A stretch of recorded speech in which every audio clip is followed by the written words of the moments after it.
Good morning to everyone. ನಾನು ಇವತ್ತಿನ ವಿಡಿಯೋದಲ್ಲಿ ನಿಮಗೆಲ್ಲರಿಗೂ ಮೆಡಿಕಲ್ ಕೌನ್ಸಿಲಿಂಗ್ ಬಗ್ಗೆ ಮತ್ತು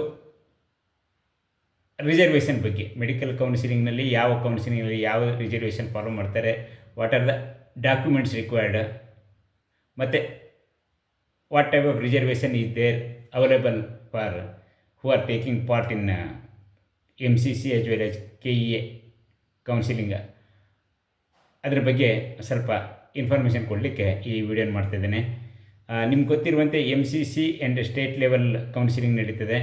MCC ಕೌನ್ಸಿಲಿಂಗ್ ಕಂಡಕ್ಟ್ ಮಾಡೋದು ಆಲ್ ಇಂಡಿಯಾ ಕೋಟಾ 15% ಸೀಟ್ಗಳಿಗೆ, AIIMS all India institute of medical science 100% ಸೀಟ್ಗಳಿಗೆ ಅಲಾಟ್ ಮಾಡುತ್ತೆ. ನೆಕ್ಸ್ಟ್ ESI ಮೆಡಿಕಲ್ ಕಾಲೇಜುಗಳಲ್ಲಿರುವ ಸೀಟುಗಳಿಗೆ, ನೆಕ್ಸ್ಟ್ ಜಿಪ್ಮೇರ್ ಅಂತ ಕಾಲೇಜುಗಳಿಗೆ, next deemed university, very important, deemed university. 59 colleges are there in India, deemed medical colleges, around 12,600 seats are there. ಆ ಎಲ್ಲ ಸೀಟುಗಳಿಗೂ ಕೂಡ MCC counselling ಮಾಡುತ್ತೆ ಮತ್ತು MCC is going to allot the seats for all these institutions. ಅದಕ್ಕಾಗಿ who are interested to take part in MCC counselling, ಅವರಿಗೆ what are the documents required ಅನ್ನೋದನ್ನು ನಾನು ನಿಮಗೆ ಒನ್ ಬೈ ಒನ್ ಹೇಳ್ತಾ ಹೋಗ್ತೇನೆ. ಮೊದಲನೇದಾಗಿ ನೋಡಿ, ಈ ಡಾಕ್ಯುಮೆಂಟ್ಸನ್ನು ಈಗ ಎನಿ ಟೈಮ್ ಈ MCC ಅವರು medical counselling committee, central medical counselling ಕಮಿಟಿಯವರು ಯಾವುದೇ ಸಮಯದಲ್ಲಿ within week or 15 days notification may come regarding counselling going to start ಆಗುತ್ತೆ. ಅದಕ್ಕಾಗಿ who are qualified, who are interested to take part in that according to your rank, according to your fees paying capacity, ಅವರೆಲ್ಲರೂ ಈ ಕೆಳಗಿನ ಡಾಕ್ಯುಮೆಂಟ್ಸನ್ನು ನೀವು ready ಇಟ್ಕೊಳ್ಳಿ ಅಂತ ಹೇಳ್ತಾ, ನೋಡಿ, ಒಂದನೇದು ನೀಟ್ UG 2026 ಅಡ್ಮಿಟ್ ಕಾರ್ಡ್, ನಿಮ್ಮದು ಅಡ್ಮಿಟ್ ಕಾರ್ಡ್ ರೆಡಿ ಇರಬೇಕು. ಆಮೇಲೆ NEET UG score card, rank letter ಅಂತಾರಲ್ಲ, ಇದನ್ನು ನೀವು ಇಟ್ಕೋಬೇಕು. Next 10th and 12th marks cards, ನಿಮ್ಮದು ಸ್ಟೇಟ್ ಬೋರ್ಡ್ನಿಂದಿದ್ದರೆ 10th and 12th marks card ಇರಬೇಕು, ಅಥವಾ CBSE ಕೂಡ ಇದ್ದರೂ ಕೂಡ ನೀವು 10th and 12th ಬೋರ್ಡ್ ಎಕ್ಸಾಮ್ನ ಮಾರ್ಕ್ ಶೀಟ್ಗಳು ಮತ್ತು ಪಾಸಿಂಗ್ ಸರ್ಟಿಫಿಕೇಟನ್ನು ನೀವು ಇಟ್ಕೋಬೇಕಾಗ್ತದೆ. Next valid government identity card, ಅಂದರೆ ಆಧಾರ್ ಇರ್ಬೋದು, ಪಾನ್ ಕಾರ್ಡ್ ಇರ್ಬೋದು, ಪಾಸ್ಪೋರ್ಟ್ ಇರ್ಬೋದು, ಅಥವಾ ವೋಟರ್ ID, ಇಲ್ಲಿ ಯಾವುದಾದ್ರು ನಿಮಗಿಲ್ಲಿ ಮಸ್ಟ್ ಆಧಾರ್ ಮತ್ತು ಇವುಗಳಲ್ಲಿ ಯಾವುದಾದ್ರು ಒಂದನ್ನು ನೀವು ಇಟ್ಕೋಬೇಕಾಗ್ತದೆ. Next passport size photographs, 8 photographs and 8 ಕಾಪೀಸನ್ನು ನೀವು ಇಟ್ಕೊಳ್ಳಿ. Category certificate, this is very important for you who are taking part in MCC counselling. ಇಲ್ಲಿ ನೋಡಿ, ಸೆಂಟ್ರಲ್ನಲ್ಲಿ ರಿಸರ್ವೇಷನ್ನು SC ST OBC EWS and physically handicapped candidate, ಈ ಥರ ರಿಸರ್ವೇಷನ್ ಇರುತ್ತೆ. SC ST ಅವರಿಗೆ ಎಲ್ಲ ಕಡೆಯೂ ಒಂದೇ ನಮೂನಿ ಸರ್ಟಿಫಿಕೇಟ್ ಇರ್ತವೆ, ಅಲ್ಲಿ ಏನೂ ಪ್ರಾಬ್ಲಮ್ ಆಗೋದಿಲ್ಲ. ಇಲ್ಲಿ ಈ ಪ್ರಾಬ್ಲಮ್ ಬರುವುದು OBC, ಎಸ್ಪೆಷಲಿ ಇಲ್ಲಿ OBC ಸೆಂಟ್ರಲ್ ಲಿಸ್ಟ್ನಲ್ಲಿರೋರು ಕೆಲವರು ಸ್ಟೇಟ್ನಲ್ಲಿ ಬರಲಿಕ್ಕಿಲ್ಲ, ಸ್ಟೇಟ್ನಲ್ಲಿ ಬಂದವರು ಸೆಂಟ್ರಲ್ನಲ್ಲಿ ಇರಲಿಕ್ಕಿಲ್ಲ. ಅದಕ್ಕಾಗಿ ಸೆಂಟ್ರಲ್ OBC ಫಾರ್ಮೆಟೇ ಬೇರೆ ಇರುತ್ತೆ, ಅಲ್ಲಿ ಕ್ರೈಟೇರಿಯಾನೇ ಬೇರೆ ಇರುತ್ತೆ, ಆ ಸರ್ಟಿಫಿಕೇಟೇ ಬೇರೆ ಇರುತ್ತೆ. ಇನ್ನು ಬೇರೆ ಸ್ಟೇಟ್ಗಳಿಗೆ ಬೇರೆ ನಮೂನೆ, ಅದು ಎಸ್ಪೆಷಲಿ ಕರ್ನಾಟಕದಲ್ಲಿ ಎಂಟೈರ್ಲಿ ಡಿಫ್ರೆಂಟ್. ಇಲ್ಲಿ OBC ಅನ್ನೋದಕ್ಕಿಂತ ಕೆಟಗರಿ ಸರ್ಟಿಫಿಕೇಟ್ ಅಂದರೆ category 1, 2A, 2B, 3A, 3B ಈ ಥರ ಕೆಟಗರೀಸ್ ಇರೋದರಿಂದ ಈ ಕೆಟಗರಿ ಸರ್ಟಿಫಿಕೇಟ್ಗಳು ನಿಮಗೆ MCC ಕೌನ್ಸಿಲಿಂಗ್ ನಡೆಯೋದಿಲ್ಲ. ಅಲ್ಲಿ MCC ಅವರು ಸೆಂಟ್ರಲ್ OBC ಫಾರ್ಮೆಟನ್ನು ಫಾಲೋ ಮಾಡ್ತಾರೆ.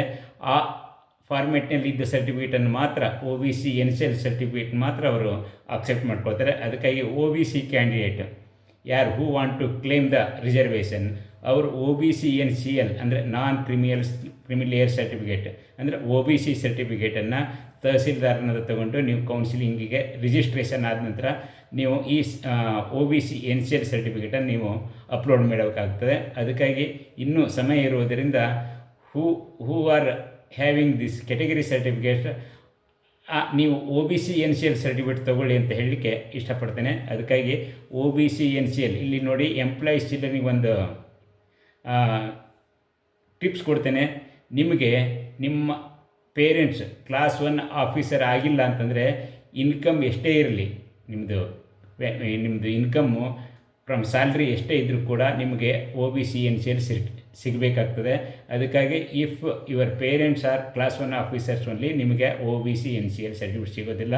ಇಲ್ಲ ಅಂದರೆ ನಿಮ್ಮ ತಂದೆ ತಾಯಿಯರ ಪೇಮೆಂಟ್ ಎಷ್ಟೇ ಇದ್ದರೂ ಕೂಡ ನೀವು ಸರ್ಟಿಫಿಕೇಟನ್ನು ತೆಗೆದುಕೊಳ್ಬೋದು. ಇದಕ್ಕಾಗಿ ಸೆಂಟ್ರಲ್ ಸಿಗುತ್ತೆ, ಅದನ್ನು NCBC ಓಪನ್ ಮಾಡಿ ನಿಮಗೆ OBC NCL ತಗೊಳ್ಳೋಕ್ಕಿರುವಂಥ ಕ್ರೈಟೇರಿಯಾಗಳನ್ನು ಓದ್ಕೊಳ್ಳಿ, ನೀವು ತೊಗೋಬೋದು. ಇನ್ನು EWS ಅಂದರೆ ಎಕನಾಮಿಕಲಿ ವೀಕರ್ ಸೆಕ್ಷನ್. ಇದು ಕರ್ನಾಟಕದಲ್ಲಿ EWS ಕೋಟಾ 10% ಇಲ್ಲ, ಸೆಂಟ್ರಲ್ನಲ್ಲಿದೆ. ಸೆಂಟ್ರಲ್ನಲ್ಲಿ 10% ರಿಸರ್ವೇಷನ್ ಎಕನಾಮಿಕಲಿ ವೀಕರ್ ಸೆಕ್ಷನ್ ಸ್ಟೂಡೆಂಟ್ಸಿಗೆ ಇದೆ. ಇದು MCC ಕೌನ್ಸಿಲಿಂಗ್ನಲ್ಲಿ ಫಾಲೋ ಮಾಡ್ತಾರೆ. ಅದಕ್ಕಾಗಿ ಇಲ್ಲಿ ಫಸ್ಟ್ ಕ್ರೈಟೀರಿಯಾ ಹೇಳ್ತೇನೆ. EWS ಕ್ಯಾಂಡಿಡೇಟ್, ಈಗ ಕರ್ನಾಟಕದಲ್ಲಿ ಭಾಳ ಗೊಂದಲ ಇದೆ ಯಾರಿಗೆ EWS ಎಲಿಜಿಬಲ್ ಅನ್ನೋದು. ಇಲ್ಲಿ ನಾನ್ SC ST OBC ಕ್ಯಾಂಡಿಡೇಟ್ಸ್ ಅಂದರೆ ನಿಮಗೆ SC ST OBC ಒಳಗೆ ಯಾರು ಬರ್ತಾರೋ ಆ ಸ್ಟೂಡೆಂಟ್ಸ್ಗೆ ಅವರನ್ನು ಬಿಟ್ಟು ಉಳಿದವರಿಗಿರೋದೇ ಈ EWS ಎಕನಾಮಿಕಲಿ ವೀಕರ್ ಸೆಕ್ಷನ್ಸ್. ಇಲ್ಲಿ ಕರ್ನಾಟಕದಲ್ಲಿ ಮೋಸ್ಟ್ಲಿ ಬ್ರಾಹ್ಮಿನ್ಸ್ ಬರ್ತಾರೆ, ಕೆಲವು ಅರ್ಬನ್ ಒಕ್ಕಲಿಗಾಸ್ ಬರ್ತಾರೆ, ನೆಕ್ಸ್ಟ್ ಒಂದು 2-3 ಕಮ್ಯುನಿಟಿಗಳು ಮಾತ್ರ ಬರ್ತವೆ.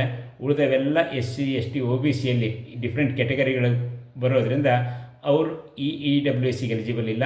ಇಲ್ಲಿ ಜನರಲ್ ಮೆರಿಟ್ನಲ್ಲಿ ಕರ್ನಾಟಕದಲ್ಲಿ ಯಾರು ಬರ್ತಾರೋ SC ST OBC ಬಿಟ್ಟು ಅವರು if your parents income, your family income is less than 8 lakhs ನೀವು EWSನ್ನು ಕ್ಲೇಮ್ ಮಾಡ್ಬೋದು.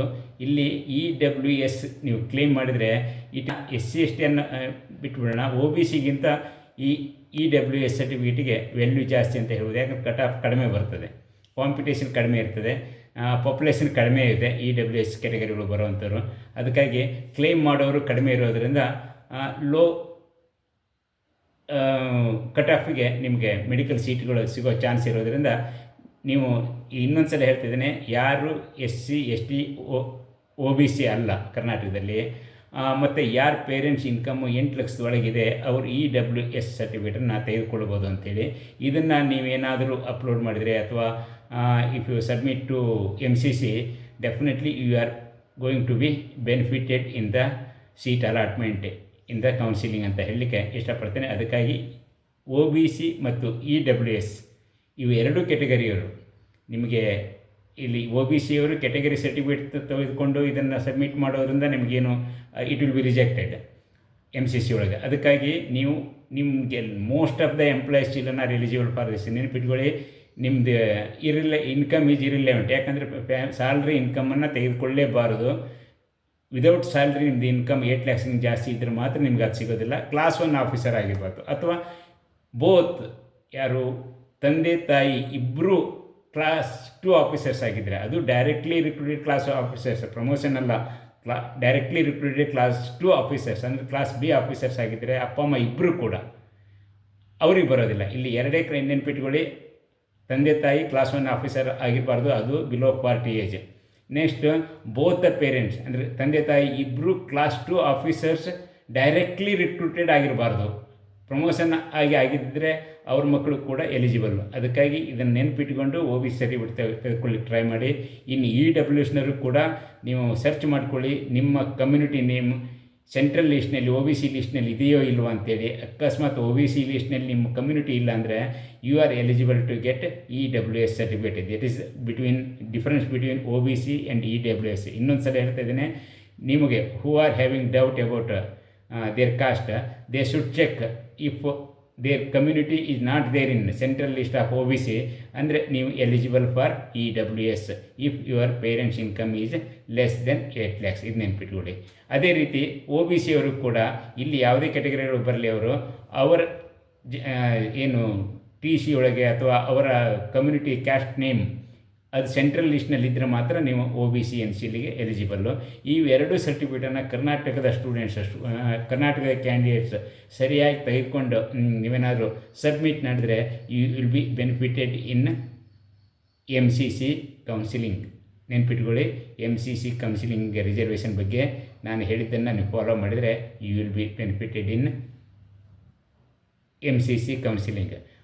ಆದರೆ ಡೀಮ್ಡ್ ಯೂನಿವರ್ಸಿಟಿಗೆ ಯಾರು ಟ್ರೈ ಮಾಡ್ತೀರಾ, ಓನ್ಲಿ ಅಂದರೆ ಡೀಮ್ಡ್ ಮೆಡಿಕಲ್ ಕಾಲೇಜುಗಳಿಗೆ ಯಾರಿಗೆ ಸೀಟ್ ಬೇಕೋ ಅವರಿಗೆ ಈ ರಿಸರ್ವೇಷನ್ ಏನು ಅನುಕೂಲ ಆಗೋದಿಲ್ಲ, ಅವರಿಗೆ ಅಗತ್ಯನೂ ಇಲ್ಲ.